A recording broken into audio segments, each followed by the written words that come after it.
We talk a lot about different types of alopecia. We want to know what is the best treatment for alopecia areata. Let's talk about it. This is Dr. Dwella Moten-Nelson, your healthy scalp specialist.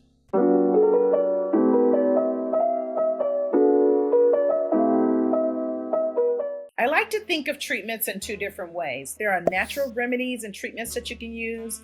There are also treatments that might be given to you by a dermatologist that might not be natural but also might work. So I like to first kind of break those out separately. So we'll start with the dermatologist. Now I know that you probably have all heard a story or two similar to what I'm about to tell you now, but just imagine you find that you have a bald spot on your scalp. Don't really know what it is. It's starting to grow a little bit, and first it was the size of maybe like a pin needle or the top of a pin. Then it was the size of the top of an eraser. Then it was a little bit bigger in a couple of weeks. Now it's the size of a quarter. And the next time you look at it, it's almost the size of, say, the bottom of a water bottle. So it's pretty big in size. And so now you've decided, you know what? I thought it was going to go away. I tried to ignore it. I tried to comb my hair over it so that no one will be able to see it.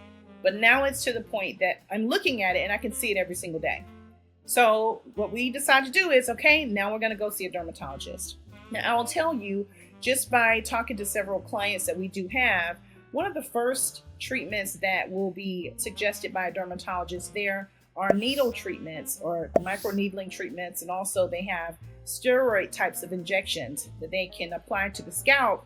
And it's supposed to help to decrease inflammation that's underneath the skin, inflammation that you cannot see.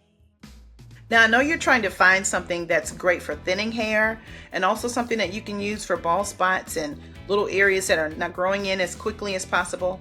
Our Nutritive Scalp Elixir Growth Kit is perfect for that. Just click the link below to go to the website and get the Nutritive Scalp Elixir Growth Kit.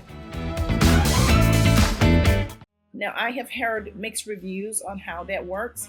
And as with anything, it's not one size fits all. What works for one person may not work for the next person. The same reason, if you think about blood pressure medication in particular, what worked for your mom might not work for your dad, might not work for a cousin or auntie. Every person's body works differently and may not be able to react specifically to a medication exactly the same way. We call it practicing medicine. We call it figuring out what works best for that client. So it's the same, it's true with alopecia. When you have alopecia and you go to a dermatologist, they're going to try to figure out what they can do, what things are in their toolkit to help you to bring your hair back, to get the hair to grow back in, to figure out what the root cause of that alopecia. They're going to do all those things to try to help you to grow your hair in. They're an excellent person to have on your team, especially if you're suffering with a scalp condition like alopecia areata. So let's look at the natural side.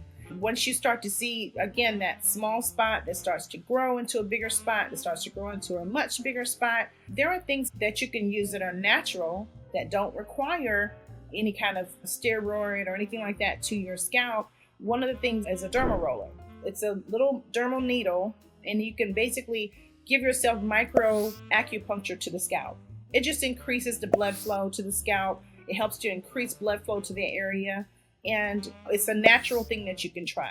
There are also natural essential oil blends that have essential oils in them like rosemary, and rosemary is touted in research as being just as good as Rogaine with bringing back hair. Now, that also is, you have to think of that with a grain of salt, because potentially something works for someone may not work for someone else. So someone else may use rosemary and it works beautifully. You may use rosemary and it might not work well for you. So you have to be willing to change up what you're doing. You have to be willing to try different things. As long as it's keeping your scalp healthy, be willing to try and pivot. If you are using, say, an essential oil blend or using something natural that you've been using for 6 months, and your hair is not growing and your scalp is not healthy, more than likely that particular formula that you're using doesn't mean that it's not a good formula. It just means that it might not be best for you. So I always recommend, if you're using something, you should start to see a difference in your scalp and your hair starting to grow or fill in 45 days. If it's a concentrated formula that really works, it does not take 6 months for it to work. I will caution you and say, try not to use 4 or 5 different things at the same time, because you don't want to have cross reactivity where you're using one formula from one company, another formula from a second company, and a third formula from another company, and you're putting all of this onto your scalp. It's very possible for you to have cross reactivity where the chemicals that are in all 3 of those formulas could be interacting with each other and causing you to have an allergic reaction, or your skin starts to be flaky or irritated. So my suggestion also is, when you're using a natural formula, just stick with that brand for at least 60 to 90 days, where you're using that brand and only that brand consistently before you decide to change. Don't use it for 2 weeks and say, oh, nothing's happening, let me change it, because it takes 2 to 3 weeks for your scalp to really get rid of everything that's on that scalp. Even though you cleanse it with shampoo, it's still in your bloodstream. It's going into the follicles of the hair. So it takes a little bit of time for your hair to transition, and for those particular formulas to kind of be off of the scalp and not be continuously interacting with the follicles before you start using another type of formula. So we kind of broke down the difference of a more natural formulas or natural treatments versus dermatologist types of treatments for alopecia areata. And some other natural things you can consider are, if you have alopecia areata, many people just try to comb their hair over to keep it from showing the areas that are balding. There are things you can put on the scalp like Topic. There's like a little colorant that you can put onto those spots to kind of help them to blend in more. Also, making sure that you want to keep the hair that you have on your head as healthy as possible. So as you're trying to treat your alopecia, you also want to keep the rest of your scalp nice and healthy by doing scalp massages. You can do manual scalp massages, or you can do just by your hands, or you can get like a little scalp massager that we offer through Dr. Topic oils. But as you massage your scalp, you're going to increase the blood flow to your scalp and keep your hair growing. So that's the most important part when you have alopecia areata, is to try to keep all the other hair as healthy as possible while you're figuring out what works for those bald spots. So wondering what to do next? If you have alopecia, or you think that you have alopecia, and you've already gone and got that diagnosis from your dermatologist, you can definitely look at Nutritive Scalp Elixir by Dr. Topic Oils. It is an all-natural blend that is fortified with a DHT blocker that helps to be able to increase your hair growth on those bald areas on the scalp.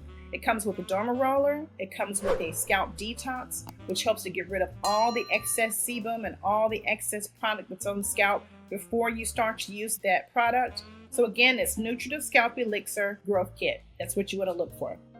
So I hope that was helpful. This is Dr. Dwella Moten Nelson, your healthy scalp specialist.